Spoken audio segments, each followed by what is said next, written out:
La vida en la escuela y su entorno. Las escuelas primarias, su contexto y su diversidad, por Alicia Carvajal. Como ya sabemos, el lugar de trabajo de los maestros de primaria son las escuelas. Pero, ¿cómo son las escuelas y qué características tienen? Existen escuelas de organización completa, bidocentes, tridocentes, unitarias y de multigrado. Las escuelas de organización completa cuentan con un director, secretaria y hasta un maestro adjunto con conserje y trabajadores manuales.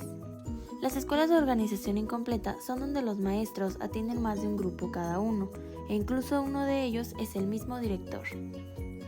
Y dependiendo de la cantidad de profesores, se habla de una escuela bidocente o tridocente. Las escuelas unitarias incluyen variantes como tener un solo maestro que tiene todos los grados y además de cumplir con su labor docente, tiene a su cargo las actividades administrativas y de limpieza de las instalaciones escolares, a veces apoyado por los padres de familia. Y por último, las escuelas multigrado, donde los profesores atienden en sus aulas a alumnos de varios grados escolares al mismo tiempo. Algo que agregar es que por lo general las escuelas bidocentes, tridocentes y de multigrado se ubican en zonas rurales o indígenas, a diferencia de las escuelas de organización incompleta que se encuentran en zonas urbanas. En cuanto a las instalaciones de cada escuela se puede variar, pero por lo general cuentan con aulas adaptadas, con mobiliario, pizarrones, canchas, patio, dirección, sala de usos múltiples, un espacio para biblioteca, y sala de maestros. Quizá tiene un equipo de apoyo a la enseñanza, un auditorio, una reja, barda y puerta que delimitan físicamente su espacio. Otras escuelas funcionan en construcciones que originalmente eran casas y que por necesidad de atención a la población han sido adaptadas. También existen escuelas que poco a poco se van construyendo conforme consiguen los materiales. Estas escuelas por lo general no tienen establecidos sus límites físicos. Algunas otras no cuentan con una construcción establecida, pues se trabaja bajo techos improvisados, sin paredes, con piedras y tablas como bancos, con pocos recursos materiales, y a pesar de ello, ese espacio es reconocido como la escuela.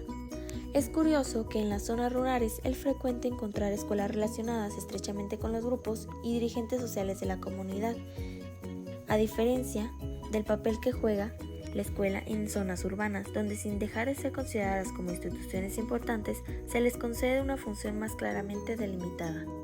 La escuela primaria o mi escuela primaria.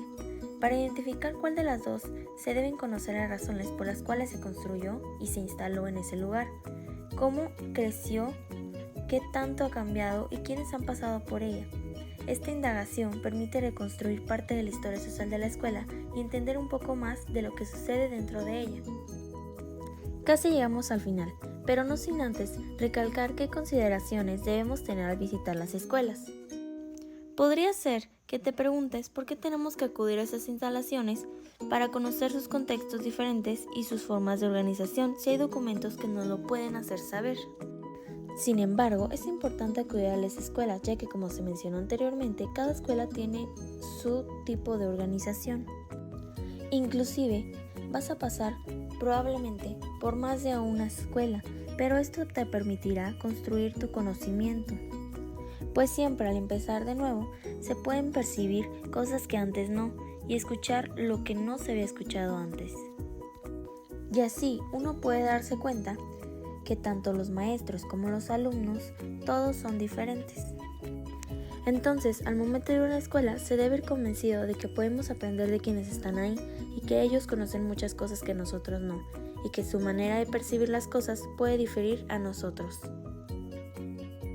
En las primeras visitas a la escuela, primordialmente se debe identificar dónde está ubicada la escuela, qué hay cerca, cómo son y quiénes son los maestros y los niños que asisten, cómo perciben la escuela los vecinos, cuál es la comunidad. Y para encontrar todas estas respuestas es necesario estar muy atentos y receptivos para captar lo que pasa en la escuela y a sus alrededores. Cabe destacar que si uno no entiende algo, es necesario preguntar para entender, como sugerencia, para no olvidar lo que uno va mirando, pensando e incluso preguntándose. Es conveniente ir tomando notas, ya que la memoria no es capaz siempre de retener toda la información. Se recomienda que no sean calificativos, pues es muy fácil juzgar a la escuela por su físico, o por sus condiciones o materiales, o si se llega a ver pobre, incluso tachar a un maestro autoritario por levantar la voz. Lo más factible ante estas situaciones es buscar el porqué para entender qué es lo que pasa. En pocas palabras, para tener una visita satisfactoria a la escuela, debemos aprender qué es lo que sucede en la escuela. Gracias por su atención.